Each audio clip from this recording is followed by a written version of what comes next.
24 घंटे के अंदर अगर वो वाकई में योगी हैं और उत्तर प्रदेश के मुख्यमंत्री हैं तो प्रूफ दिखाएं।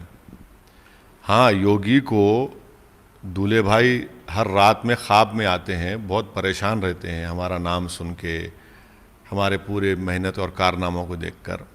मगर बिहार जाकर भी योगी दूल्हे भाई का नाम ले रहे हैं। पाकिस्तान और ओवैसी, क्या योगी को नहीं मालूम कि पाकिस्तान को हमने जाकर वहाँ पर हमने पाकिस्तान में भारत के बारे में बताया था, भारत की जमहूरियत के बारे में बताया था। मगर ये योगी का फ्रस्ट्रेशन है। योगी में हिम्मत नहीं है कि हाथरस में एक दलित लड़की का अंतिम संस्कार उसके माँ बाप को सामने खड़ा कर नहीं किया गया। तो आज योगी बात कर रहे हैं ओवैसी की। क्या योगी हिम्मत है हाथरस को जाकर उन माँ बाप की आंखों में आंखें डालकर बात करने की? इलेक्शन हो रहा है बिहार का और पाकिस्तान, अरे हम नहीं नाम लेते पाकिस्तान का, तो इनकी ये ख्वाब में भी पाकिस्तान, दिन में भी पाकिस्तान, ज़बान पे भी इनके पाकिस्तानी है। तो ये इनकी आदत है, बौखलाहट का शिकार हो चुकी है, इसीलिए ये बकते रहते हैं और उसको कुछ भी नहीं है। सर, मध्य प्रदेश की एक मंत्री हैं उषा ठाकुर, उन्होंने बोला कि मदरसा जो है वो टेररिज्म को बढ़ावा दे रहे हैं, इस पर क्या कहना? तो फिर आपके प्रधानमंत्री, देश के प्रधानमंत्री नरेंद्र मोदी हर साल 120 करोड़ रुपये मदरसा मॉडर्नाइजेशन को क्यों दे रहे हैं? बंद कराइए ना उसको। पहले 120 करोड़ रुपये देते हैं, उत्तर प्रदेश में मदरसों को मिलता है, बिहार में मिलता है, तो बंद कराइए ना इसको। क्यों दोगलापन करते हैं?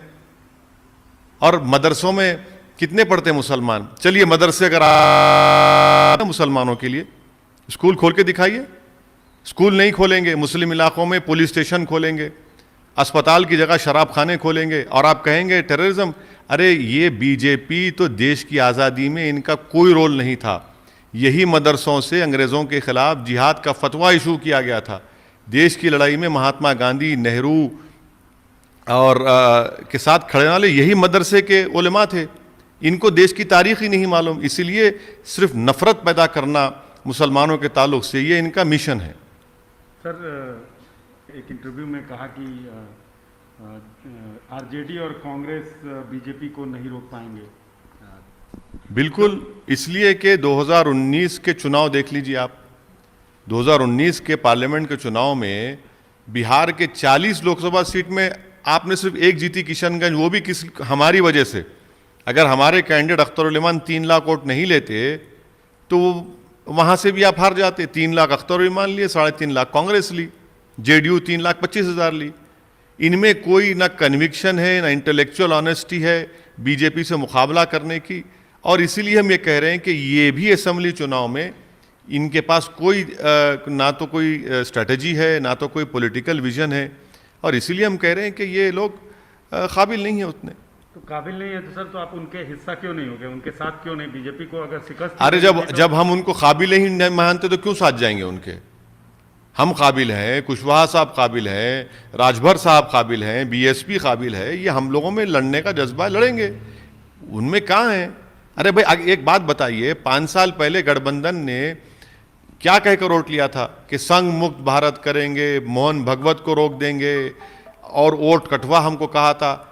फिर आपका अलायंस अगर गिरकर खत्म होकर नीतीश कुमार मोदी के गोद में बैठते हैं तो इससे जिम्मेदार कौन है? कांग्रेस नहीं है, आरजेडी नहीं है।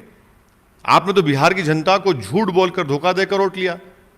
आज बीजेपी अगर सत्ता में है बिहार में तो आपकी वजह से, इन तीनों पार्टियों की वजह से, नीतीश कुमार, लालू और राहुल गांधी की वजह से। लेकिन फिर वही आप जिस तरह से जिस गठबंधन में गए हैं, जो बीजेपी को रोकने वाली जो बड़ी ताकतें हैं सूबे में, उनके साथ नहीं। कौन सी बड़ी ताकतें? अरे वो जो पार्लियामेंट के चुनाव में बीजेपी को नहीं रोक सके, 40 में से 1 सीट नहीं जीत सके, वो पार्टी के परिवार का लोग इलेक्शन हार गए, कांग्रेस के लोग इलेक्शन हार जाते हैं, आरजेडी के हार जाते हैं, तो भाई अब वो भी जिम्मेदारी आप मेरे गोद में डाल देंगे क्या? नहीं, तो आप और मजबूत करना चाहिए ना आपको। किसको? उससे तो उन बातों को बल मिल रहा है जिससे आपको वोट कटवा बोला जाता है। अरे हमको कोई फिक्र नहीं है, वोट कटवा बोले, क्या क्या बोलते बोल लो, डिक्शनरी में एक नए लफ्ज का इन्वेंशन करके बोलो, हमको कोई फर्क नहीं पड़ता। क्योंकि हमारे दिल में क्या है, हमारी सोच में क्या है, वो हमको मालूम, हमारे रब को मालूम। और हम पीछे हटने वाले नहीं हैं। आप जितना बोलेंगे उतना हमको ताकत मिलेगी। हमको कोई फ़र्क नहीं पड़ता। बिहार की जनता बड़ी बाखबर और होशियार है, वो बड़ी पॉलिटिकली शुरू है, वो देख रही है इनके तमाशों को और इनको सबक सिखाएगी। आप कह रहे हैं कि आरजेडी और कांग्रेस नहीं रोक सकती। आपने शायद वो तस्वीरें नहीं देखी जो वायरल हुई, तेजस्वी यादव और कांग्रेस की जो रैली थी, उसमें विशाल जनसभा जो हुई उसको आपने देखा नहीं। उससे बहुत लोग उस पर बातें और चर्चा का विषय। देखिए, भीड़ को जमा करना, जनता का आना एक पॉलिटिकल लीडर के लिए बड़ा अच्छा लगता है। हमारे भी सभाओं में लोग हमारी स्पीच को सुनने के लिए बहुत आते हैं, मगर चैलेंज ये है कि उसको वोट में कन्वर्ट करना, वो सबसे बड़ा चैलेंज है।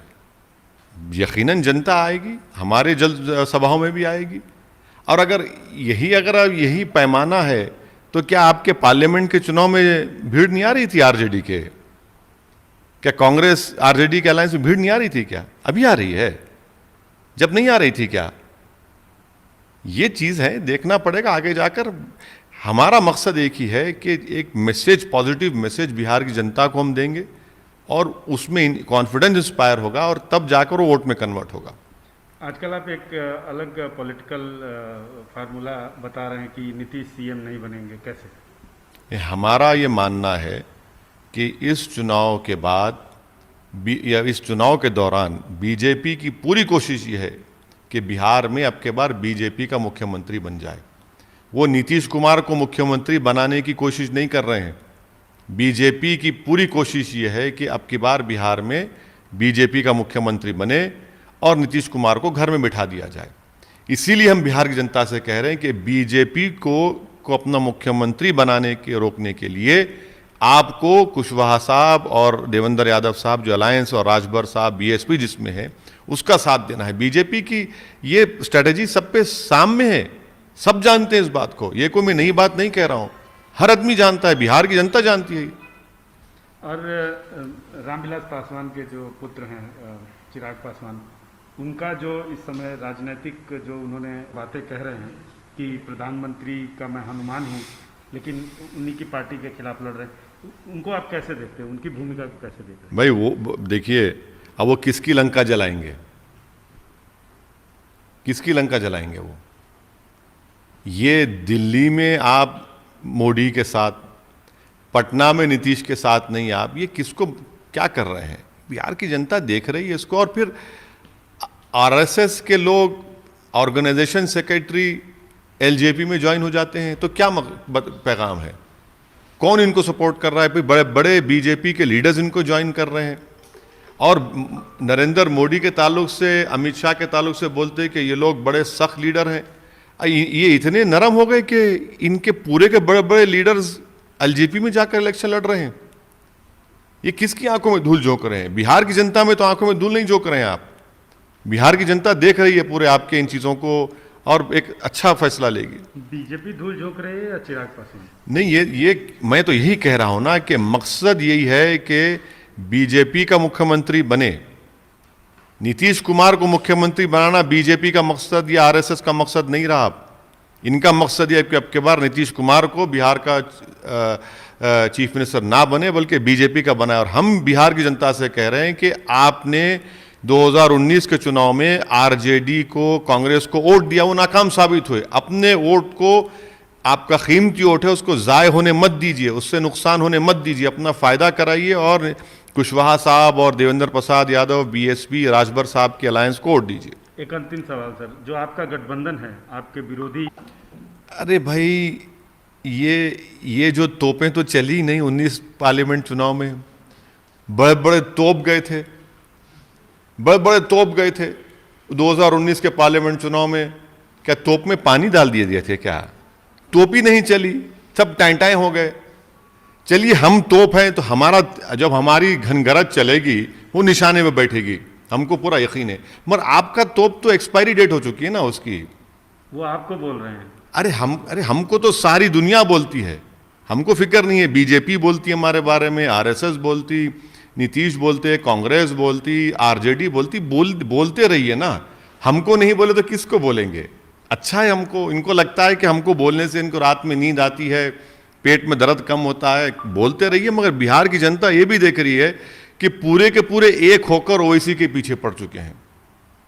कितनी सीटें हैं आपका अब गठबंधन? नहीं, ये देखिए, ये सवाल आप किसी भी पॉलिटिशियन से पूछेंगे तो वो बोलेगा कि हम पूरा जीत रहे हैं। हम बिहार की जनता पे छोड़ रहे हैं। बिहार की जनता से रिक्वेस्ट करेंगे, उनसे निवेदन करेंगे कि आप हमको अपने आशीर्वाद से नवाजिए, अपने वोट से नवाजिए और हमको कामयाब करिए। ये तो बिहार की जनता को तय करना है। हम उनको कन्विंस करेंगे, हम उनको समझा रहे हैं, और हमको यकीन है कि अब के बार वो 2019 में जो गलत फैसला ले लिया गया था, चाहे बीजेपी के नीतीश और कांग्रेस आरजेडी के बारे में, वो अब के बार नहीं